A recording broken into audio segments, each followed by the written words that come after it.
Okay, so let's start with our first example. So what we're going to start with will be two independent samples, and we'll actually start with unequal variance. So that means assumption 3 is violated. Let's just recall, assumption 3 was that the variances are equal.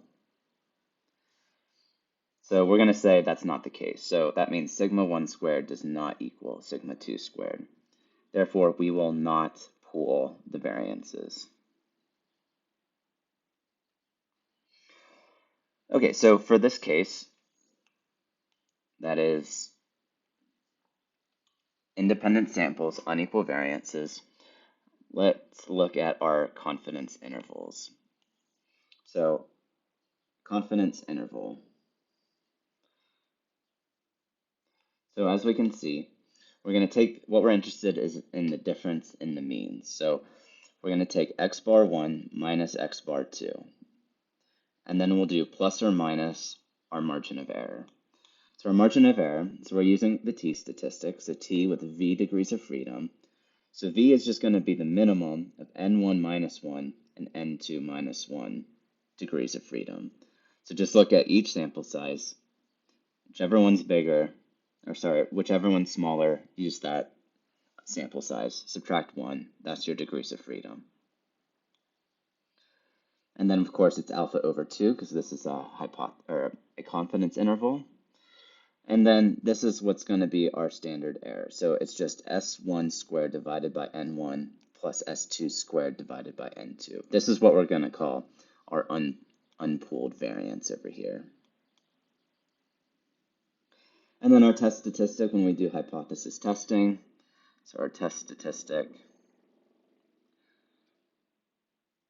So T-stat will be equal to, so the difference in mean, so x bar 1 minus x bar 2 in the numerator divided by the standard error. So just what we saw up here with the confidence interval, it's S1 squared divided by N1 plus S2 squared divided by N2, and then finally take the square root. Okay, so let's do an example. So my examples here are not super business related. They're actually pulled from a different textbook, but for the homework, we will be working on examples from the textbook with a little bit more of a business emphasis. So let's just go ahead and start with this example. So there's this test that people take to help diagnose people with schizophrenia. It's called the trail making test. And it's used as a measure of cognitive function. So researchers theorize that the mean time to take this test is higher for those with schizophrenia compared to those without. So they took the data, independent samples from the schizophrenic group and the non-schizophrenic group. They had a size of 41 for schizophrenics and 49 for those without.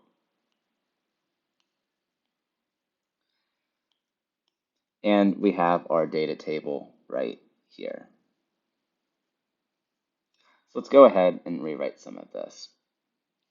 So I have N1 is equal to 41, X bar 1 is equal to 104.23, and we have S1 is equal to 45.45. N2 is 49. X bar 2 is 62.24, and S2 is equal to 16.34.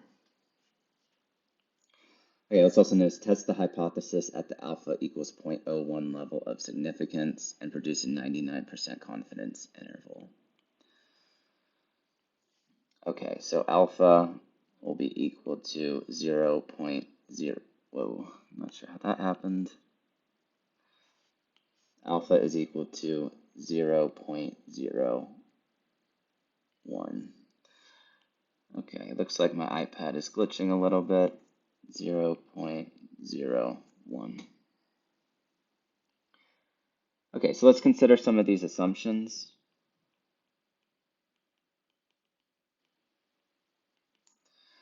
Okay, so one is, do we have independent samples?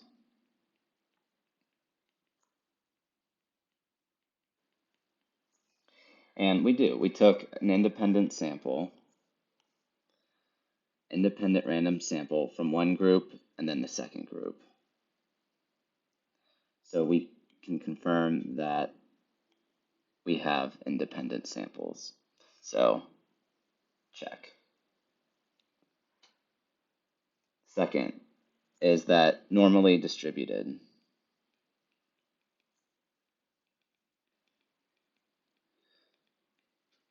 So this is something we would just have to check ourselves.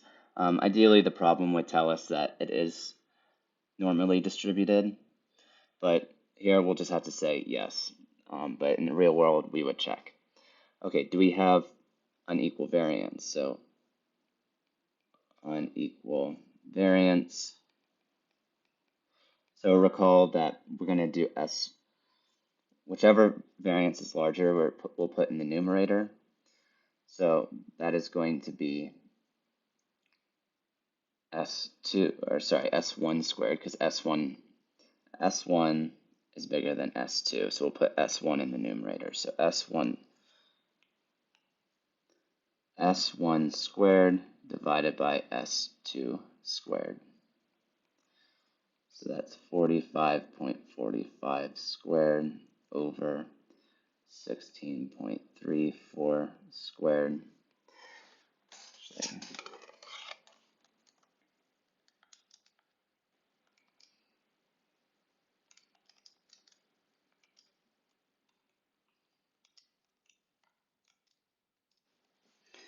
I get 7.74. Okay, so this is clearly bigger than 2. So we would say that these are unequal variances, so that means we will use unpooled variance. Okay, so now we're ready to start. So we need to start with our hypotheses. So let's start with our null and alternative. Okay, so let's look at this. The researchers theorized that the mean time on this test will be larger for schizophrenics than those without. Okay, so our schizophrenic group is the first group. And so if we think that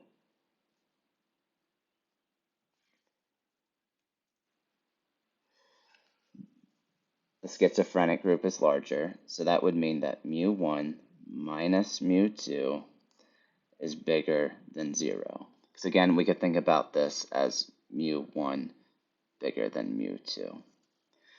And so our null is just the complement of this, so that would be mu1 minus mu2 is less than or equal to 0. Okay, so now we got to use our t-statistic, so t-stat, which we know is x bar 1 minus x bar 2 over s1 squared over n1 plus s2 squared over n2. Take the square root of that. And then we just plug in, so we just need to use our values from up above in our table. So this is 104.23 minus 62.24 over 45.45 squared over 41 plus 16.34 squared over 49. We take the square root of this whole denominator. When we do that, we're going to get 41.99 divided by 7.47. And that's going to give us a value of 5.62. Okay, then we need to establish our rejection region. So this will be t-stat bigger than t. So we need to think about degrees of freedom. So let's just recall how we do degrees of freedom. So we were doing v is equal to the min of n1 minus 1 and n2 minus 1. So let's just plug in. So this would be the minimum of either.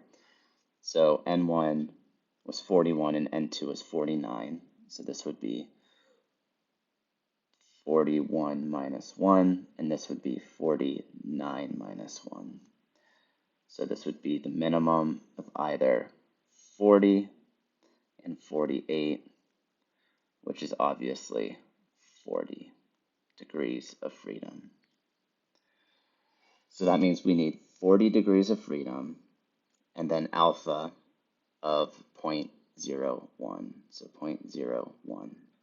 So that would be T-stat bigger than, if you look that up in the table, that would be 2.4233. So recall you can use the table or use Excel.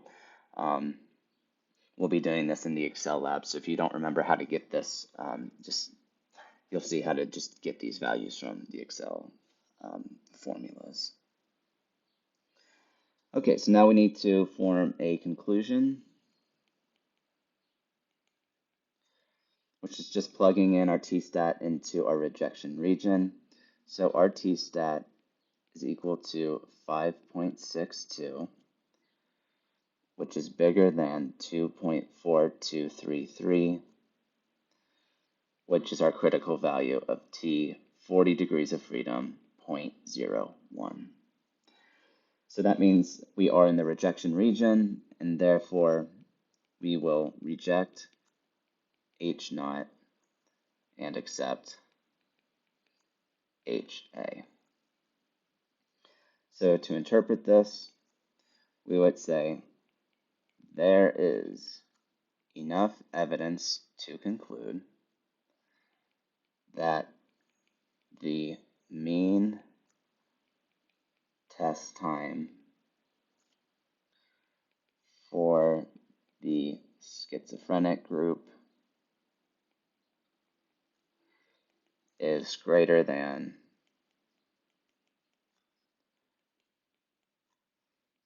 the non-schizophrenic group at the alpha equals 0.01 level of significance. Of course, if we wanted to calculate a p-value, and I'll just show it here once, but again, whenever we're doing this in Excel, our formulas will give us the p-values. But just for completeness, let's do this once. So the p-value is always equal to the probability. So it'd be T40 bigger than the absolute value of T-stat. So that would be the probability T40 bigger than 5.62. Because 5.62 is such a large value, we know that this is going to be less than 0.001. So if we use the p-value approach, so the p-value is equal to 0.001, which is less than 0.01, which is alpha. And if p-value is less than alpha, then we know that we reject H naught, accept HA.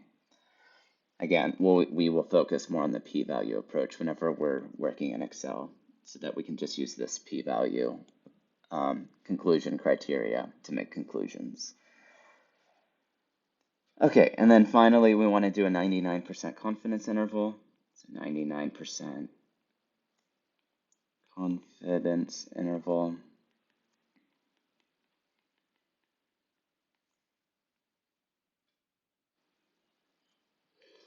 So if we look at our formula, it is x bar 1 minus x bar 2 plus or minus T 40.005 times the square root s1 squared over n1 plus s2 squared over n2. So let's go ahead and plug in our numbers. We have 104.23 minus 62.24 plus or minus 2.7045 times the square root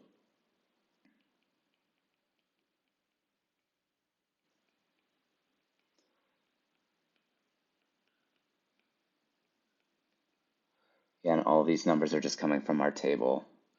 So we get 41.99 plus or minus 20.21, which gives us 21.78 to 62.2.